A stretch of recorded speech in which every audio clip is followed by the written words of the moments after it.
अपने हाथों को उठा, बोलो जो कुछ मैं सुनूं 100 गुना फलों को लेके आऊं। अंधकार की शक्तियां इसे चुराने ना पाएं, प्रभु यीशु मसीह के सामर्थी नाम में। एक बार इन आयतों को लिख लो, उसके बाद इसको कोशिश है 2 पार्ट्स में खत्म करने की। दूसरा राजा 4 उसकी 1 से 7 आयत, नीति वचन 22 उसकी 4 आयत, यूहन्ना 6 उसकी 1 से 14 आयत। मैं फिर से रिपीट करता हूं, लिखी जाओ। दूसरा राजा 4 उसकी 1 से 7 आयत, नीति वचन 22 उसकी 4 आयत, यूहन्ना 6 उसकी 1 से 14 आयत, नीति वचन 22 उसकी फिर 7 आयत, व्यवस्था विवरण 28 उसकी 1 आयत, 2 आयत और 12 आयत, नीति वचन 3 उसकी 9 और 10 आयत, मलाकी 3 उसकी 10 आयत, पहला तीमुथियुस 6 उसकी 10 आयत, लूका 16 उसकी 14 आयत, व्यवस्था विवरण 15 उसकी 5 से 7 आयत। मैंने 3 रिपीट कर दिए थे, 4 से फिर मैं रिपीट करता हूं ताकि आप उसे लिख पाएं।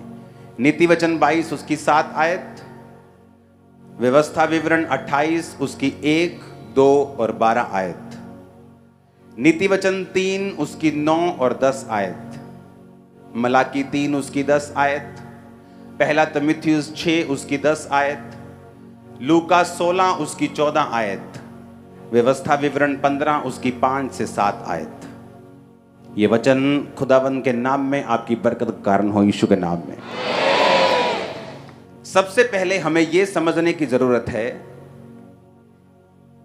कि परमेश्वर हमारे विषय में क्या सोचता है। जब हम कर्जे के टॉपिक पे बात करेंगे तो एक कोढ़ी परमेश्वर के पास आके कहता है कि परमेश्वर अगर तू चाहता है तो मैं शुद्ध हो जाऊं। तो परमेश्वर ने कहा मैं चाहता हूं तू शुद्ध हो जा, आमीन। और बाइबल कहती क्या वो शुद्ध हुआ कि नहीं हुआ। अब व्यवस्था विवरण 15 उसकी 5 से 7 आयत हम पढ़ेंगे। हमें यह जरूरी है समझना कि परमेश्वर की इच्छा क्या है। इतना अवश्य है कि तू अपने परमेश्वर यहोवा की बात मन लगाकर सुने और सारी आज्ञाओं को मानने में जो आज मैं तुझे सुनाता हूं चौकसी करे। तब तेरा परमेश्वर यहोवा अपने वचन के अनुसार तुझे आशीष देगा और तू बहुत जातियों को उधार देगा, परंतु तुझे उधार लेना ना पड़ेगा। तू बहुत जातियों पर प्रभुता करेगा, परंतु वे तेरे ऊपर प्रभुता ना करने पाएंगी। जो देश तेरा परमेश्वर यहोवा तुझे देता है उसके किसी फाटक के भीतर यदि तेरे भाइयों में से कोई दरिद्र हो तो उस अपने दरिद्र भाई के लिए ना तो अपना हृदय कठोर करना और ना ही अपनी मुट्ठी कड़ी करना। जब परमेश्वर ये चाहता था कि वो शुद्ध हो जाए तो बाइबल कहती वो शुद्ध हो गया। कर्जे के विषय में परमेश्वर क्या चाहता है, जो डिलीवरेंस हम लेना चाहते हैं, जो परमेश्वर देना आपको चाहता है, सबसे पहले आपको ये मालूम होना चाहिए कि परमेश्वर उस विषय में मेरे लिए क्या सोचता है। क्योंकि अगर वो परमेश्वर की मर्जी नहीं है तो आप कभी भी वो आशीष परमेश्वर की ओर से नहीं पा सकते। अगर वो संसारिक दृष्टि से किसी व्यक्ति के पास आती भी है वो दुखों से भरी हुई होगी, शॉर्ट टाइम के लिए होगी और आपके वंश के लिए वो बरकत का कारण नहीं होगी। इसीलिए हमने पहले ये सोचना है कि परमेश्वर मेरे लिए क्या सोचता है। जब वो मुझे देखता है, आप भूल जाओ आज क्रूसेड की तरह लोग आए हैं थर्सडे, आप भूल जाओ यहाँ लाखों लोग बैठे हैं, आप ये सोचो कि मुझसे बात कर रहा है परमेश्वर का वचन। तो सबसे पहले जब हमें परमेश्वर की बरकत को लेना है, जो परमेश्वर सोचता है मेरे लिए कि वो क्या सोचता है। बाइबल कहती है परमेश्वर ये सोचता है कि वो तू सब जातियों को उधार देगा, उधार लेगा नहीं। तो परमेश्वर, मैं एक बात आपको ये बता दूं बाइबल के बीच से, नीति वचन 22 उसकी 7 आयत पढ़ेंगे। धनी निर्धन पर प्रभुता करता है और उधार लेने वाला उधार देने वाले का दास होता है। बाइबल कहती है तुम नौकर हो उसके जिससे तुमने पैसे उधार लिए हैं और जब परमेश्वर ने इजराइलियों को बुलाया तो परमेश्वर ने कहा, मैं तुझे सब जातियों में से श्रेष्ठ करूंगा, ये मेरी बुलाहट है तुम लोगों के लिए। तो तुम बहुत सी जातियों को उधार दोगे, तुम बहुत सी जातियों को पैसा उधार दोगे, परंतु तुम्हें किसी से भी उधार लेने की जरूरत जो है वो नहीं पड़ेगी। हालेलुया। अब आप जानते हैं, व्यवस्था विवरण 28 उसकी 1, 2 और 12 आयत को पढ़ेंगे। यदि तू अपने परमेश्वर यहोवा की सब आज्ञाएं जो आज तुझे सुनाई जाती हैं चौकसी से पूरा करने को चित्त लगाकर उसे सुने, तो वह तुझे पृथ्वी की सब जातियों में श्रेष्ठ करेगा। फिर अपने परमेश्वर यहोवा की सुनने के कारण ये सब आशीर्वाद तुम पर आएंगे। यहोवा तेरे लिए आकाश रूपी उत्तम भंडार को खोलकर तेरी भूमि पर समय पर बारिश बरसाया करेगा और तेरे सारे कामों पर आशीष देगा। तू बहुतेरी जातियों को उधार देगा, परंतु तुझे किसी से उधार लेना नहीं पड़ेगा। हमने फिर से पहले एक वचन सुना था, अभी हमने दूसरे वचन में यही सुना कि परमेश्वर बार बार कर्जे के बारे में बात कर रहा था। वो अपने लोगों को यह बताने की कोशिश कर रहा था कि तुम लोग जो मेरे नाम के कहलाए जाते हो, तुम कर्जा नहीं लोगे पर तुम कर्जा दोगे। आमीन। व्यवस्था विवरण 28 की आप 15 आयत को पढ़ें। यदि तू परमेश्वर यहोवा की बात ना सुने और उसकी सारी आज्ञाओं और विधियों को पालने में जो आज तुझे मैं सुनाता हूं चौकसी ना करे, तो ये सारे श्राप तुम पर आ जाएंगे। वो श्राप कौन से हैं, आप उससे आगे आप पढ़ना। ओके, मैं एक ही चीज आपके सामने पढ़ूंगा। हालेलुया। उसमें है कि जब तू परमेश्वर की आज्ञाओं को नहीं मानेगा तो उसने कहा जैसे अंधा अंधियारे में टटोलता है वैसे ही तू दिन दोपहरी में टटोलता फिरेगा, यानी तू कंफ्यूज होगा, तेरे कामकाज सफल नहीं होंगे, तू सदैव अंधेर सहता है रहेगा और लुटता रहेगा। हालेलुया। क्या कहा परमेश्वर ने, तू लुटता रहेगा। 44 आयत में लिखा, वो लोग तुझको उधार देंगे परंतु तू किसी को भी उधार ना दे सकेगा, वह तो सिर ठहरेंगे और तू पूंछ ठहरेगा। परमेश्वर ने कहा अगर तू मेरी आज्ञाओं पे नहीं चलेगा तो तुझे उधार लेने की जरूरत पड़ेगी। एक बात आपको ये कान खोल के आज समझनी है कि पहली बात तो ये दिमाग में डाल लो कि उधार लेना परमेश्वर नहीं चाहता आप लें, किसी भी तरह का लोन, किसी भी तरह का उधार। आपको बड़ी इंटरेस्टिंग बातें अब मैं बताऊंगा। जब आप दूसरी जगहों पर रहते हैं जहां अन्य जाति लोग रहते हैं तो क्या होता है, हम उनमें पलते और बढ़ते हैं और हम सुनते हैं अच्छा बाइक ले लिया, हाँ 15,000 देता बाइक, बाकी लोन करा लिया आप। तो हमें ये लगता है ये ट्रेडिशन है या ऐसा हो जाता है, बैंक पैसा दे देता है और हम वही करने लगते हैं जो हमारे आसपास के लोग करने लगते हैं। लेकिन हम ये नहीं सोचते कि परमेश्वर हमारे बारे में क्या सोचता है। अगर आपको बाइक लेना है, आज के बाद आप लोन अप्लाई नहीं करोगे, पैसे जोड़ोगे और कैश लोगे इन जीसस नेम। आप सुनो मेरी बात, अगर आपको बरकत लेनी है आपको प्रैक्टिस करना पड़ेगा जो वचन में लिखा हुआ है। एक बहुत बड़ी बिजनेसमैन थी, तो वो क्रिश्चियन थी लेकिन परमेश्वर के वचन पे नहीं चलती थी, बिजनेस ज्यादा था, बिजनेस में बिजी थी, बहुत बड़ी उसकी कंपनी थी, आज भी जिंदा है वो, बड़ी गवाही है उसकी। तो वो इतना परमेश्वर के वचन पे नहीं चल पाती थी, तो कंपनी थी, तो जब कंपनी में अप डाउन आता रहता है, खासकर फॉरेन कंट्रीज में रिसेशन आते रहते हैं, तो जब रिसेशन आया तो थोड़ा लोन था, वो लोन बढ़ गया। लोन बढ़ता बढ़ता बढ़ता इतना बढ़ गया कि वो लोन 40-50 करोड़ से भी ज्यादा का लोन उसके सिर के ऊपर हो गया। अब बात ये थी कि उसे वो नॉर्मल लग रहा था क्योंकि बाकी बिजनेस भी लोन ले रहे थे और बाकी भी कर्जे के नीचे थे। आप कई बार देखते हो बहुत बड़े बड़े बिजनेसमैन आप सुनते हो अच्छा बैंकरप्ट हो गया, यार वो तो टॉप 10 में आता था। वो कर्जा इतना है उन लोगों के ऊपर कि जब थोड़ा सा भी हिलते हैं तो वो कर्जा उनको दबा लेता है। तो परमेश्वर ये चाहता था कि इजरायली लोग जो हैं मेरी बरकत इन पे रहेगी और ये निशानी होगी कि मैं इनके साथ हूं, कि ये किसी भी तरह का कोई भी कर्जा नहीं लेंगे बल्कि कर्जा दिया करेंगे, ये निशानी होगी। तो अब जो उस औरत को जब कहती कि सब कुछ चल रहा था अच्छा, ये नहीं कि लोन की पेमेंट टूट रही थी, किस्तें भी टाइम पर जा रही थी, पर कहती एक बात मेरे दिल में आती थी कि इतना लोन है मेरे सिर के ऊपर, इससे पूरा करने में मेरी सारी उम्र जाएगी।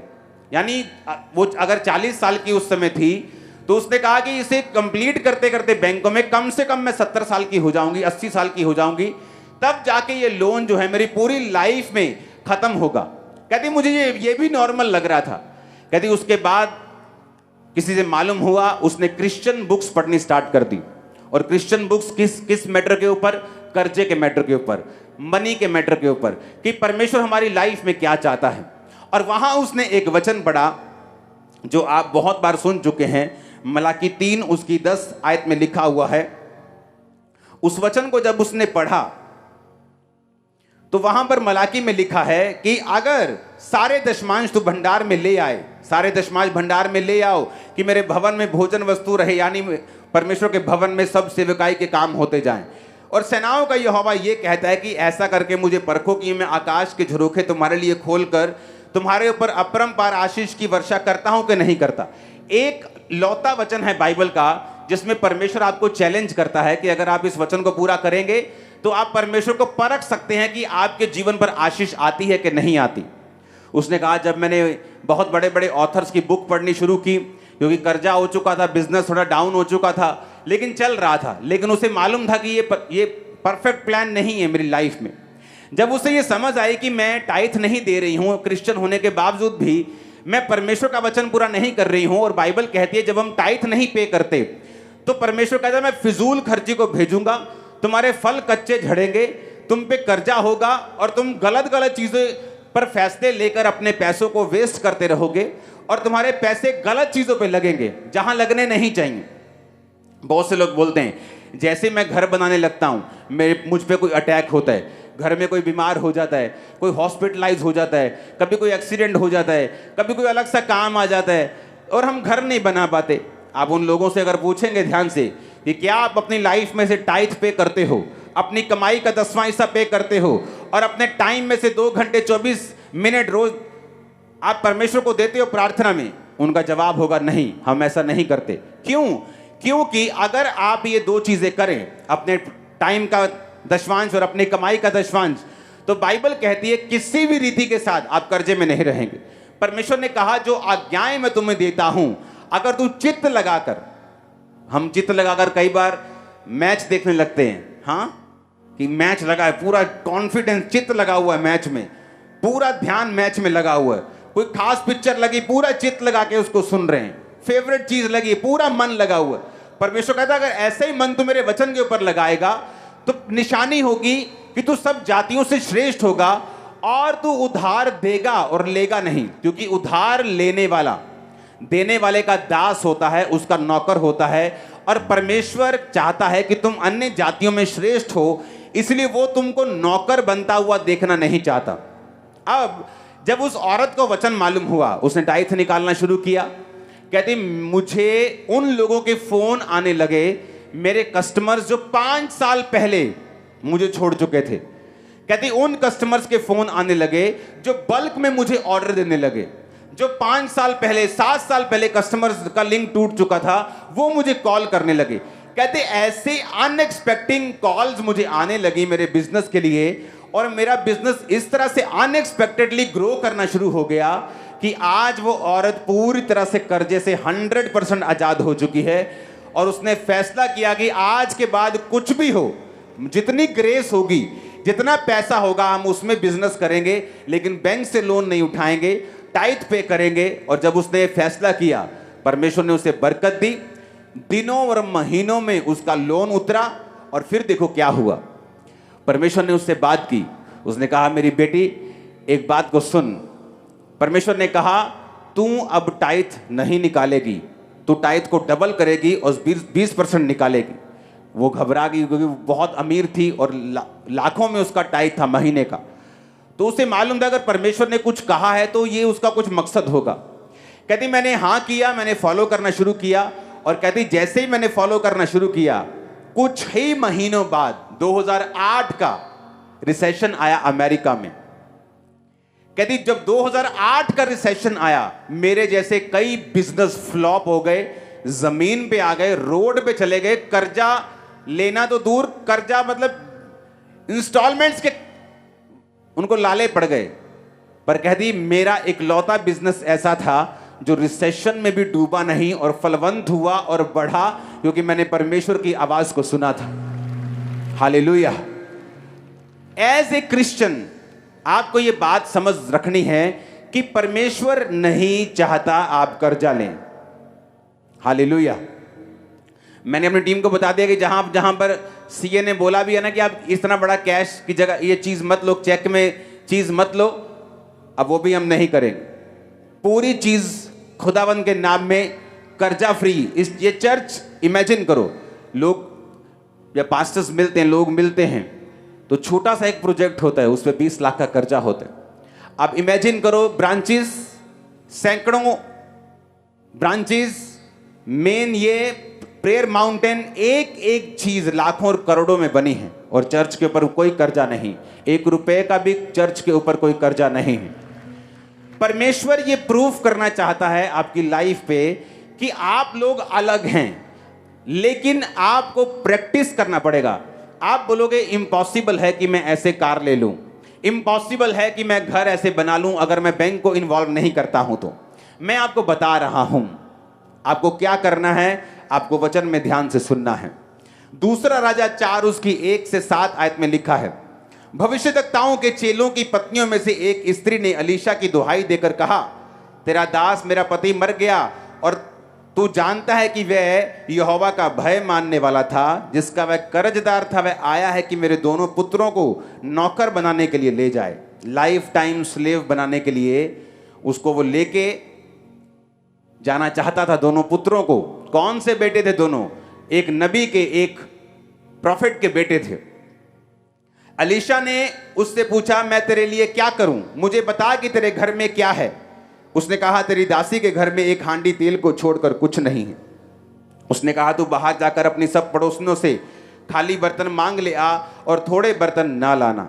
फिर तू अपने बेटों समेत अपने घर में जा, द्वार बंद करके उन सब बर्तनों में तेल उंडेल देना और जो भर जाए उन्हें अलग रखना। तब वह उसके पास से चली गई और अपने बेटों समेत अपने घर जाकर द्वार बंद किया।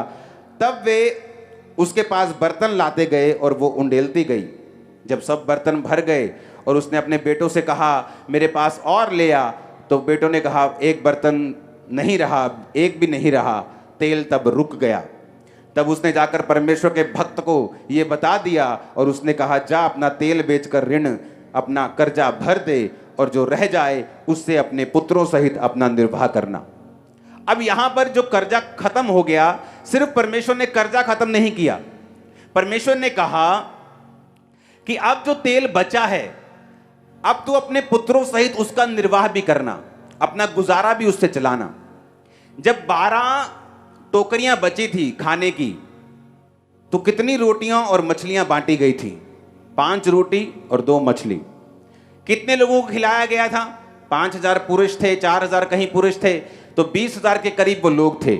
20000 लोगों को खिलाने के बाद भी बाइबल कहती है कि रोटियां जो थी वो बच गईं। परमेश्वर एक मैसेज देना चाहता था आपको कि जब परमेश्वर आपकी जिंदगी में इन्वॉल्व होगा, आपकी जिंदगी में शामिल होगा, जिस तरह इस औरत ने परमेश्वर को शामिल किया। किस तरह से आप परमेश्वर को शामिल कर सकते हैं? तौबा करके, कि आप अपने गुनाहों की तौबा करते हैं, आप ब्लू फिल्मों देखने की तौबा करते हैं, आप जो गंदी संगति में उसकी तौबा करते हैं, व्यभिचार की तौबा अगर आप नहीं करेंगे तो याद रखो परमेश्वर का कोई भी नुकसान नहीं है।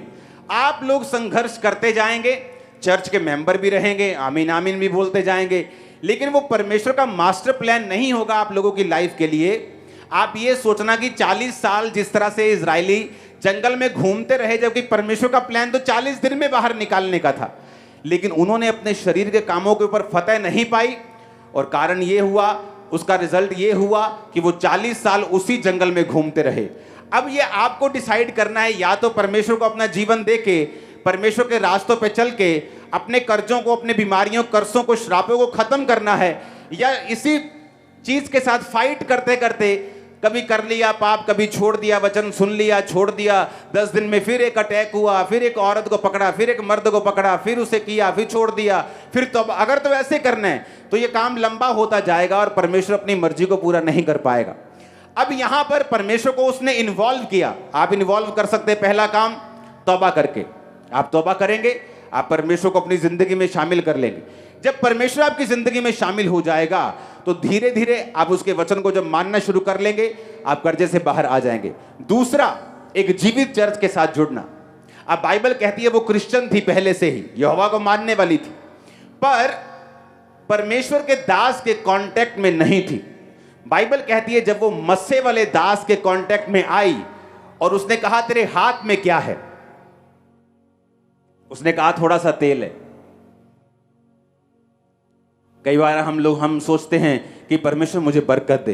परमेश्वर बोलता है किस चीज के ऊपर बरकत दूं? आज आप परमेश्वर को बोलोगे परमेश्वर मुझे बरकत दे, परमेश्वर बोलेगा किस चीज के ऊपर? तेरे हाथ में क्या है? आप इमेजिन करो, अलीशा जो परमेश्वर का दास था उससे बोल सकता था जा फलानी फलानी जगह जा, वहां तुझे पैसा मिल जाएगा, जमीन में देखना खोद के तुझे सोना गड़ा हुआ मिल जाएगा। लेकिन उसने क्या कहा? तेरे हाथ में क्या है? उसने कहा थोड़ा सा तेल है मेरे पास। उसने कहा थोड़े से तेल को बर्तनों में उंडेलती जाना और बर्तन थोड़े मत लाना। कि जब तुम परमेश्वर के ऊपर भरोसा रखते हो तो मत सोचो कि तुम्हारा घर 45 लाख का है और तुम कर्जे के बिना उसे नहीं ले सकते। तुम आज पैसा जोड़ना शुरू करो और टाइट देना शुरू करो। मैं तुमसे प्रॉमिस करता हूं यीशु मसीह के नाम, जो तुम सोच रहे हो कि 10 साल पैसा जमा करके भी नहीं ले पाओगे, तुम 3 साल में 2 साल में उस घर में होगे। कैसे? यही तो परमेश्वर है। यही तो परमेश्वर है जो हमारी सेंसेस से परे काम करता है। यही तो हमें वो भरोसा करना सिखा रहा है कि तुम कुछ भी लेना चाहते हो उसकी ग्रेस के ऊपर भरोसा रखो, उस स्पिरिट के अनुसार ना चलो जो लोगों में काम कर रही है, जो उस एरिया में काम कर रही है। आप इमेजिन करो ये स्पिरिट के साथ पास्टर्स भी परेशान हैं। उन्हें कर्जा उठाने की इतनी आदत पड़ चुकी है कि जब एक कर्जा खत्म होने वाला होता है तो दूसरा कर्जा, तीसरा कर्जा। क्यों? क्योंकि कर्जे की एक स्पिरिट है। जिस तरह बीमारी की एक आत्मा है, कर्जे की भी एक आत्मा है। और कर्जे की स्पिरिट ये चाहती है कि आप हमेशा नौकर बन के रहें ताकि आप वो प्रैक्टिस ना कर सके जो वचन कहता है। अगर आप बिलीव नहीं करते आप राजाओं की संतान हैं और राजकुमार हैं, और राजकुमार की तरह आप चलते नहीं, राजकुमार की तरह बोलते नहीं, आप राजकुमार कभी बन भी नहीं सकते। क्योंकि परमेश्वर चाहता है जो आप बिलीव करते हैं उस पर आप प्रैक्टिस करें। अगर आप ये प्रैक्टिस नहीं करते कि आप चंगे हो चुके हैं, आप हेल्थी हैं, आप ब्लेस्ड हैं, यहोवा आपका चरवाहा है, अगर आप ये प्रैक्टिस नहीं करेंगे, बोलेंगे नहीं और चलेंगे नहीं और मानेंगे नहीं, तब तक परमेश्वर आपकी लाइफ में कुछ नहीं कर सकता। हमें ऐसा लगता है क्योंकि हमने आसपास देखा ही ऐसा है। हमने कभी वो फैमिलीज देखी नहीं क्रिश्चियन जो सब चीजें कैश पे या चेक पे जैसे भी लोग लेते हैं, हमने कभी देखा नहीं। लेकिन जब परमेश्वर में मैं चला हूं, हमने देखा है, हमने चीजों को लिया है, पैसा देकर लिया है, बिना कर्जे के लिया है। थोड़े साल पहले मेरी टीम मेरे पास आई। जब बहुत सारे चर्च में काम होते थे तो मेरी आदत ये थी, मैं कामों को रोकना नहीं चाहता था। सुसमाचार का काम होता था, लाखों रुपए खर्चा है उसका, तो उसको मैं रोकता नहीं था। मैंने कहा सब काम साथ साथ चलेंगे, कोई काम हमने रोकना नहीं। अगर भवन बन रहा है वो भी बनेगा, सुसमाचार का काम हम कैसे रोक सकते हैं भवन बनाने के लिए? सब काम चलने चाहिए। तो चेक जो होते थे उन बड़ी मुश्किल होती थी उनको निकालने की। संडे की ऑफरिंग जाती थी, सोमवार सारा चेक लग के खत्म हो जाते थे। तो उन्होंने मुझे सलाह दी कि बैंक वाले बोल रहे हैं कि आप 30, 50, 60 लाख की एक लिमिट होती है, आप उसे ले लो। तो उससे क्या होगा? लिमिट होने से आप वो एक तरह का लोन होगा जो इंटरेस्ट फ्री होगा, और अगर आपको कोई चेक एक्स्ट्रा लगता है तो उसमें से चला जाया करेगा और बाद में हम पे कर देंगे। मैंने कहा नहीं, हम ऐसा नहीं करें। मेरी जितनी ग्रेस है मैं उतने में चलूंगा। और एक टाइम आया, दिनों में सिचुएशन और महीनों में बदली। आज हम वो कर सकते हैं जो करना चाहते हैं, कोई लोन लेने की जरूरत। लेकिन एक समय ऐसा आता है कि धर्मी होने के बावजूद भी, टाइट देने के बावजूद भी, फिर भी सिचुएशन ये चाहती है कि आप लोन लें, और परमेश्वर का वचन इस बात के खिलाफ है कि आप लोन लें। सबसे पहले हमें यह समझना पड़ेगा कि परमेश्वर नहीं चाहता मैं कर्जा लूं। हालेलुया। अगर गलती से भी मेरी किसी एक चीज पे कर्जा है तो मैंने अपने सीईओ को बोला है कि अबे मैं रखने वाला नहीं हूं, कोई कर्जा मेरी लाइफ के ऊपर नहीं है, ना मेरी मिनिस्ट्री के ऊपर। हालेलुया। रीजन क्या है? हमें प्रैक्टिस करना है, और जब हम प्रैक्टिस करने लगेंगे, आप मेरी बात पे यकीन करना, हेवन ओपन होगा, पैसों का इंतजाम होगा, आप बाइक्स भी लेंगे, गाड़ियां भी लेंगे, घर भी लेंगे, बच्चों को भेजेंगे भी फॉरेन पढ़ने के लिए, आप बिजनेस भी करेंगे, जॉब्स भी करेंगे, आप घरों को बनाएंगे भी, रेनोवेट भी करेंगे, सब काम करेंगे बिना कर्जे से, in the mighty name of Jesus. बस आपको फैसला लेना है। आप डिलीवरेंस मीटिंग्स में हैं, आपको ये दिमाग में रखना है कि परमेश्वर आपसे बात कर रहा है, और जब आप इस स्पिरिट पर सेट हो जाएंगे कि खुदावन मेरे पास साइकिल के पैसे हैं, तो मैं स्कूटर खरीदने नहीं जाने वाला लोन लेके, मैं साइकिल पे ही रहूंगा, लेकिन तेरे वचन को पूरा करूंगा, मैं प्रेयर करूंगा, पवित्रताई में रहूंगा, टाइट दूंगा, तेरे सब काम करूंगा, प्रेजेंस में रहूंगा, तौबा में रहूंगा, और जीवित चर्च के साथ जुड़ा रहूंगा। बाइबल कहती है जैसे वो जीवित चर्च के सामने आई, अलीशा एक जीवित चर्च था। वो एक जीवित चर्च जो होता है वो मसे से भरा हुआ होता है, और मसा एक ऐसा धागा है जिससे सब प्रकार के कपड़े बनते हैं। टेंट भी धागे से बनता है, पर्दे भी धागे से बनता है, मैट जहां आप बैठे, दरी बैठे, वो भी धागे की है, जो मैंने डाला है वो भी धागे का, जो आपने डाला वो भी धागे बना, सब धागे का, किसी का सूती का है, किसी का नायलॉन का है। उसी तरह से जो मसा है, जो अनॉइंटिंग है, जिस तरह से उस औरत पे काम किया और परमेश्वर ने उसे फ्री किया, कैंसर से फ्री किया, पागलपन से फ्री किया, बैकबोन के टीबी से फ्री किया, मस्सा वही है, काम अलग अलग कर रहा है। तो अनॉइंटिंग जो मस्सा जो अब मौजूद है चर्च में, ये कर्जे के ऊपर भी उसी तरह काम करेगा जिस तरह बीमारियों के ऊपर ये काम कर रहा है। आपके पास एडवांटेज ये है कि आप लोग एक जीवित चर्च का हिस्सा हैं, और जब आप एक जीवित चर्च का हिस्सा होते हैं जो मस्सा लोगों को हील कर रहा है, अगले आने वाले समय में आपको ये समझ होनी चाहिए, ये सेंस होनी चाहिए कि मैं चर्च में जा रहा हूं, अपने कर्जे की फाइल को हमेशा लेके जाओ, जो बच्चे मसीह में नहीं उन्हें लेके जाओ, बीमारी वाली फाइल्स को लेके जाओ, बॉडी पे ऊपर हाथ रखो, क्योंकि जो अनॉइंटिंग अलीशा के ऊपर थी, उस अनॉइंटिंग के कारण वो लेडी कर्जे से छुड़ाई गई। जब आप मसे में होते हैं, उस मसे से आप कुछ भी बना सकते हैं। आप उस धागे से टेंट बना सकते हैं, उस धागे से कपड़े बना सकते हैं, दरी भी बना सकते हैं। तो वो धागा एक ही है, मसा एक ही है। इसीलिए उन लोगों की कर्जे में आने की संभावना कम होती है और बिल्कुल जीरो हो जाती है जो परमेश्वर के साथ जुड़े होते हैं, और दूसरा किसी जीवित चर्च के साथ जुड़े होते हैं। रीजन क्या? जब आप जीवित चर्च के साथ जुड़ जाते हैं, जैसे वो अलीशा के पास गई, वो एक जीवित चर्च है, उसने कहा कि मैं तेरे दोनों जो तेरे दास के बेटे हैं उनको स्लेव बनाकर, नौकर बनाकर वो ले जाएगा। उसने कहा तेरे पास क्या है? क्योंकि जब आप जीवित चर्च में जाते हैं, आपसे परमेश्वर डिमांड करता है। क्या डिमांड करता है? ये काम करना है, भवन बनना है, सुसमाचार का काम है, ये वाला काम है, ये वाला चीज करनी है, ये करनी है। परमेश्वर बोलता है तुम्हारे हाथ में क्या है? क्या तुम बीजों को लेके आए हो? क्या तुम बीजों को बोते हो? क्योंकि जैसे ही आप जीवित चर्च में जाएंगे, मसे वाली चर्च में होंगे और आप बोना शुरू करेंगे, उसी बोने से जो आपके पास है वो बढ़ेगा और बरकत आएगी और कर्जे आपकी लाइफ से फिनिश होंगे। आज के बाद कर्जा लेना अपनी लाइफ से बंद कर दो। जो कर्जा ऑलरेडी है, जो लोन ऑलरेडी चल रहा है, उसे उतारने का प्रण कर लो कि आज से जो बैंक लोन है, जो गाड़ी के ऊपर, बाइक के ऊपर, घर के ऊपर, स्टडी का लोन है, सबसे पहले अब मैं ये लोन चुकाऊंगा और बाकी काम मैं सारे बाद में करूंगा। आप देखना क्या होता है। आप देखना, जैसे आप जो सोच रहे हैं वैसा नहीं होगा। कि आप सोच रहे हैं आपकी तनख्वाह 50,000 रुपए है, आप जोड़ना शुरू करेंगे, इतने सालों में जोड़ लेंगे, ऐसा नहीं होगा।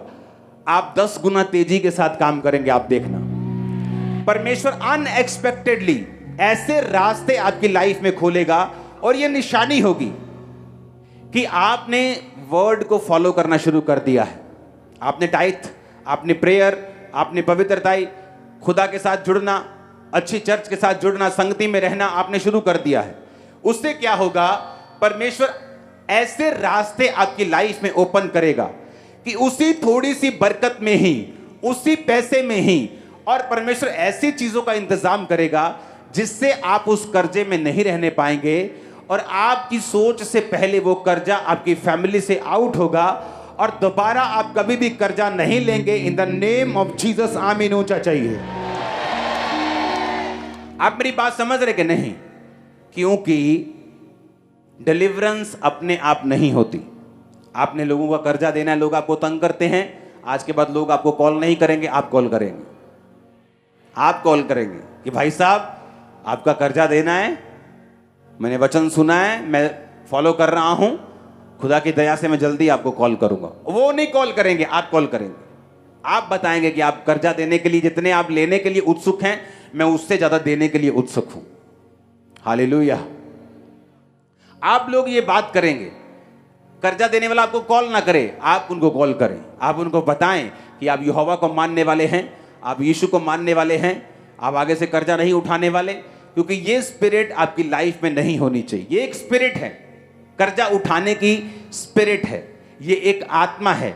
हर टाइम कर्जा उठाना, 200 रुपया दें तुझे वापस करता हूं, 500 दें तुझे वापस करता हूं, 2000 दें तुझे वापस करता हूं, 2 लाख दें तुझे वापस करता हूं, 5 लाख की कमेटी उठाई मैं वापस करता हूं, 10 लाख दें, मैं लोन ले लेता हूं, मैं वापस करता हूं, बैंक से ले लेता हूं, धीरे धीरे वापस कर दूंगा। आज से आपकी लाइफ से कैंसिल है इन जीसस नेम। फायर के साथ, आग के साथ, मस्से के साथ, इस अनॉइंटिंग के साथ, इस प्रोफेटिक अनॉइंटिंग के साथ ये कैंसिल है in the mighty name of Jesus. आमीन। आप बोलेंगे काम कैसे चलेगा, बिजनेस कैसे चलेगा? क्योंकि आप लोग ऐसा देखते आए हो, आप लोग दूसरे लोगों को ऐसा करता देखते आए हो, क्योंकि उनकी लाइफ में परमेश्वर नहीं है, पर आपकी लाइफ में परमेश्वर है। आमीन। आपको यह भी समझना है, फिर दूसरे हीलिंग नहीं ले पाते, दूसरे दुष्ट आत्मा से डिलीवरेंस नहीं ले पाते। पागल है तो पागल ही रहते सारी उम्र, लेकिन हम ऐसा नहीं होता। एक क्रिश्चियन बंदा डिलीवरेंस भी लेता है, हीलिंग भी ले लेता है खुदाबंद से, पागलपन से आजादी भी ले लेता है, बीमारियों से शिफा भी ले लेता है, दुष्ट आत्मा से छुटकारा भी ले लेता है। तो कर्जों से छुटकारा भी तुम लेने पाओगे यीशु मसीह के नाम में बहुत जल्दी। आप मेरी बात समझ रहे कि नहीं? तो ये स्पिरिट जो है आपको फॉलो करनी, क्योंकि परमेश्वर जो है उसकी इच्छा आपकी लाइफ में यही है। आमीन। नीति वचन 22 उसकी 4 आयत में लिखा, नम्रता और यहोवा के भय मानने का फल धन, महिमा और जीवन होता है। अगर आप नम्र हैं, वो नम्र नहीं जो एक गरीबी एक व्यक्ति को नम्र बना देती है, वो नम्रता नहीं है, वो मजबूरी है। किसी व्यक्ति को नम्र देखना है तो तब देखो जब उसके साथ बहुत सारा उसके पास पैसा आ जाए, तो भी वो नम्र है कि नहीं। वो गरीबों से कैसा व्यवहार करता है, कैसे बात करता है, कैसे जीता है, उस नम्रता की परमेश्वर बात कर रहा है जो फेक नहीं है। लोग फेक नम्रता दिखाते हैं, मुंह के मीठे होते हैं, लेकिन वो नम्रता नहीं है, वो एक्टिंग है जो लोग करते हैं। खुदा ने तुम्हें एक्टिंग करने के लिए नहीं बुलाया, लेकिन अगर तुम नम्रता है और यहोवा का भय है, यहोवा का भय होगा तुम व्यभिचार नहीं करोगे, यहोवा का भय होगा तुम कोई ऐसा काम नहीं करोगे जो परमेश्वर के वचन के खिलाफ है। आई थिंक ये दूसरा हफ्ता है लगातार जहां मैंने प्रेयर लाइन में सुना है। ये कोई मैंने प्रेयर लाइन नहीं लगाई, जस्ट टीम को कार्ड बनाने का काम दिया, वो बना दिए और लोग ऐसे ही खड़े हो जाते हैं आके। और देखो सेकंड टाइम हमने क्या सुना कि घर में हर 15 दिन बाद एक डेथ हो रही, और दोनों केसेस में शैतान इन्वॉल्व है। वचन कहीं तोड़ा गया है, कुछ ऐसा खाया गया है जो आपने नहीं खाना, कुछ ऐसा किया गया है जो आपने नहीं करना। तो जब शैतान को आपने इन्वॉल्व कर लिया तो उसका काम है कर्जा देना, उसका काम है बीमारी देना, कंफ्यूजन देना, लिमिट लाइफ देना, लिमिटेड, जो लिमिट में रहे। लेकिन जब परमेश्वर इन्वॉल्व हो जाता है तो वो 5 रोटियां और 2 मछलियां जो फिलिप्पुस कहता था कि 200 दिनार की भी रोटी हम मोल लेंगे तो लोगों के लिए काम नहीं आएंगी, और पतरस का भाई कहता था कि परमेश्वर 5 रोटियां और 2 मछलियां इतने लोगों के लिए क्या हैं। लेकिन बाइबल कहती है 12 टोकरियां उनमें से बची। जब परमेश्वर आपकी परिस्थिति में इन्वॉल्व होगा, आपके पास बचेगा। इनफ होगा, ज्यादा होगा। आप उधार दे नहीं पाएंगे बहुत जल्दी, आप कर्जा देंगे लेंगे नहीं इन जीसस ने। आप मेरी बात समझ रहे कि नहीं? आपको ये प्रॉमिस करना होगा कि आपको इस मेंटालिटी से बाहर आना होगा। क्यों यहूदी लोग आज पूरी दुनिया में छाए हैं? क्यों यहूदी लोगों का business, top world class businesses उनके पास हैं? अमेरिका में कुछ एरियाज ऐसे जो पूरे के पूरे एरिया यहूदी लोगों के हैं, पूरे के पूरे मीडियाज उन्होंने खरीदे हुए हैं, खरबों रुपए के, अरबों खरबों रुपए के। इंडिया का मीडिया देखो कितना, करोड़ों, हजारों करोड़ों में है, लाखों करोड़ों में सिर्फ इंडिया का। और जो अमेरिका का मीडिया है वो सिर्फ अमेरिका को नहीं, पूरे दुनिया को जहां इंग्लिश बोली जाती कवर करता है, दूसरे एरियाज को भी। वो अगर इंडिया करोड़ों में है तो वो खरबों ट्रिलियंस डॉलर्स में है, और यहूदियों ने कब्जा किया हुआ है। रीजन, यही रीजन, उनको देने की आदत डाली जाती है बचपन से। एक बच्चा अगर चर्च में भी जाएगा तो चाहे 2 रुपए लेके जाए, 10 रुपए लेके जाए, लेकिन बच्चे को भी हाथ से वो बुआते हैं। उनको आदत दी जाती है कि देना है, देना है। अगर देने की आदत होगी तो खुदा तुम्हें देगा, और तुम देने की आदी बन जाओगे और तुम्हें और परमेश्वर देगा। Hallelujah, hallelujah. बहुत सारी चीजें मेरी लाइफ में ऐसी होती हैं, घटनाएं। बाइबल कहती है, उसने कहा तेरे हाथ में क्या है? उसने कहा थोड़ा सा तेल है। बात थोड़े की नहीं, बात ये नहीं है कि आज तुमने 500 बोया के 50 बोया। बात परमेश्वर पैसों को नहीं देखता, लेकिन किसी ने 50 अपने 60 रुपए में से बो दिए हैं, और किसी ने 500 अपने लाख में से बोया है। परमेश्वर 500 को अप्रिशिएट नहीं करता, लेकिन 50 को अप्रिशिएट करता है, जो घटी में बोया गया, थोड़े में बोया गया है। जब आप थोड़े में से भी बोना शुरू करते हैं, थोड़े से में भी वफादार रहना शुरू करते हैं, परमेश्वर आपको दिखाता है और बताता है कि मैं जीवित परमेश्वर हूं, और मैं तेरे सारे इंतजामों को करूंगा। मैं आसमान को खोलूंगा, मैं तेरी जरूरतों को स्वर्गीय भंडार से पूरा करूंगा। आमीन। आप जानते हैं, बहुत सारे पास्टर्स की मैंने स्टडी की है, पास्टर्स प्रीच करते हैं टाइथ का, लेकिन खुद टाइथ नहीं देते बहुत से पास्टर्स। और अगर आप उनकी लाइफ में देखें, बहुत से पास्टर्स फाइनेंशियली स्ट्रगल करते हैं, क्योंकि जो वो प्रीच करते हैं उसे प्रैक्टिस अपनी लाइफ में नहीं करते। हालेलुया। आज जब चर्च में आप करोड़ों रुपए का साउंड लगा हुआ देखते हो, किलोमीटर के हिसाब से आप बैठ जाओ तो भी आवाज आएगी आपको, लेकिन पहले ऐसा नहीं था। चर्च में किराए पे साउंड आता था, तो चर्च सिर्फ, पहले तो ऐसी चर्च थी कि सिर्फ साउंड का किराया पूरी ऑफरिंग से देती थी। तो मैंने कहा कि अपना साउंड लेते हैं, तो मैं पैसे जोड़ने लगा। मुझे मालूम हुआ कि एक छोटा मोटा साउंड होता है तो वो 5,000 4,000 लोगों में चल जाएगा।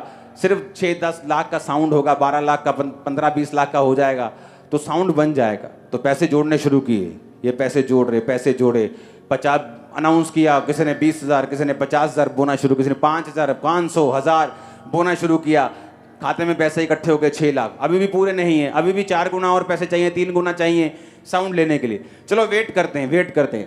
प्रार्थना में था, परमेश्वर ने कहा पूरे का पूरा अकाउंट अभी खाली कर दे। तब मेरे पास, अब इंटरनेट बैंकिंग नहीं, मैं रखता नहीं अभी, तब मेरे पास इंटरनेट बैंकिंग तब भी थी। आज से आप लगा लो, मैं 15-16 साल 17 साल पहले की बात कर रहा हूँ। तो रात को मैंने अकाउंट अपना ओपन किया और सारा का सारा पैसा एक मिनिस्ट्री में ट्रांसफ़र कर दिया। थोड़े दिन बाद एक फैमिली मेरे पास आई, तो उसने कहा कि परमेश्वर ने हमारे दिल में डाला है कि हम अपना प्रॉपर्टी बेच के चर्च को साउंड लेके दे, और इस तरह से चर्च का पहला साउंड खरीदा गया था। अब चर्च का मतलब वो साउंड जितने का आया, जितने का वो था, इतने के तो माइक नहीं आएंगे, लेकिन बात क्या थी, वो बोया गया। बात क्या थी, परमेश्वर की आवाज को सुनना, परमेश्वर की इंस्ट्रक्शंस को जब थोड़ा है तब फॉलो करना। परमेश्वर आपको सिखाता है कि जब आप फॉलो करेंगे तो परमेश्वर की ग्रेस और मसा और उसका जो फेवर है, उसकी जो बरकत है, परमेश्वर का हाथ जो है वो आप और आपके बिजनेस में रहेगा। और अगर आप उसके वचनों के मुताबिक चलेंगे, जो परमेश्वर कहता है उसे करेंगे। मैं आपको बता रहा हूं, ये चर्च एक रेवोल्यूशन, एक आप नया ट्रेंड शुरू करेंगे, जहां आप लोन फ्री, कर्जा फ्री कलीसिया होंगे। अपने घरों में भी मैं आपको चैलेंज करता हूं, मैं आपको दावा करता हूं, prophetic word, top prophetic word आपको देता हूं। आप एग्जाम्पल होंगे। आप कर्जा देंगे नहीं, आप कर्जा लेंगे नहीं, कर्जा देंगे, आप एग्जाम्पल होंगे। सुनो मेरी बात, अगर आपको 45 लाख की भी कार लेनी होगी, आप उसे ऐसे ही खरीदेंगे। मैं आपको सच कह रहा हूं। आपको घर बनाना होगा, आप बनाएंगे, लेकिन उससे पहले परमेश्वर आपको सीधा करेगा। आपको सिखाएगा। ग्रेस में चलना है। अगर मेरे पास आज स्कूटर की ग्रेस है, मैं लोन लेकर कार लेना नहीं चाहूंगा। मैं उसी ग्रेस में खुश रहूंगा, वचन पे चलूंगा, वचन को मानूंगा, प्रेयर करूंगा, जोड़ूंगा, सब काम करूंगा और वेट करूंगा उसकी ग्रेस की। आप इमेजिन करना, जो यहोवा की बाट जोते हैं वो नया बल प्राप्त करते जाएंगे। आप इस तरह से परमेश्वर के वचनों पे चलोगे, मैं आपको दावा करता हूं, वो चीज जो आपने 5 साल बाद सोची है, 5 महीने में अपनी ले लोगे बिना लोन। ओ आमीन ऊंचे वाला चाहिए चर्च। मैंने कहा आमीन ऊंचे वाला चाहिए चर्च। Hallelujah, hallelujah. वो लोग नहीं जो गाड़ी का थोड़ा बहुत लोन है या बाइक का लोन है, उनकी बात मैं नहीं कर रहा हूं। वो लोग हाथ खड़ा करो जिन पे भारी कर्जे हैं, बहुत बड़े बड़े, 60 लाख 70 से बड़े बड़े कर्जे, हाथ खड़ा करो। बाइक वाले, गाड़ी वाले, वो छोटा मोटा लोन 10-20 लाख, चिंता मत करो, वो चुटकी मार में निकलने वाला, चुटकी बजने वाली। मैं आपको सच कह रहा हूं, मैं आपको सच कह रहा हूं। खुदा आपके बिजनेस को बढ़ाए, वो आपको डिवाइन हेल्प दे, वो कैसे भी करे। आपकी प्रॉपर्टी के रेट बढ़े, वो कैसे भी करेगा, वो करेगा। आप देखोगे। ये तो शुरुआत है, ये शुरुआत है। क्योंकि मैं आपसे बात नहीं कर रहा हूं, मैं आपकी जनरेशंस की बात कर रहा हूं। जनरेशंस, ये पैटर्न आपकी जनरेशंस फॉलो करेंगी। अब जनरेशंस, ये आपकी जनरेशंस में देख रहा हूं स्पिरिट में। आपके जो बच्चे पोते पड़पोते होंगे ना, वो ऐसे चीजें लेंगे, बड़ी बड़ी जहाज भी ऐसे लेंगे जैसे कुल्फी लेते हैं। मैं आपको बता रहा हूं, मैं आपको सच कह रहा हूं। परमेश्वर अपने वचन का आदर करेगा, वो अपने वचन से पीछे नहीं हटेगा। आप उसके वचन पे चलेंगे, वो आपको इतना शॉकिंग सरप्राइज देगा आपको, आप हैरान हो जाएं। मैं आपको सच कह रहा हूं, मैं आपको सच कह रहा हूं। परवाह मत करना कोई क्या कहता है, जस्ट फॉलो करना। जो मैं आपको बोल रहा हूं ऐसा होगा आपकी लाइफ में, यह 100% होगा। आप लोन फ्री घर बनाएंगे, लोन फ्री गाड़ियां लेंगे, लोन फ्री काम करेंगे। यीशु मसीह के नाम में आमीन ऊंचा चाहिए। हमारे YouTube चैनल को सब्सक्राइब करें ताकि आप परमेश्वर के गहरे वेदों को जान सकें कि कैसे आप परमेश्वर में बढ़ सकते हैं, कैसे आप दुष्ट आत्माओं से, नशों से, बीमारियों से और वंशों के श्रापों से आजाद हो सकते हैं।